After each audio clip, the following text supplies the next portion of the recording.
Hi guys, in this HTML tutorial I will show you how to add a border to a test file. For example, let's add a red border to the second smaller test. Style, border,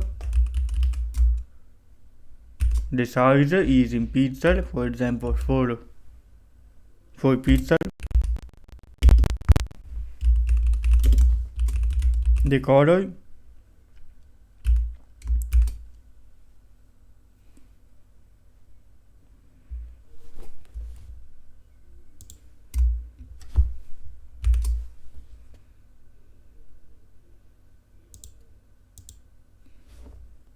here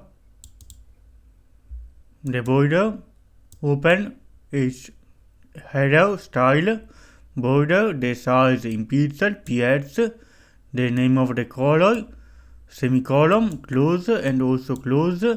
You write your text and open and close.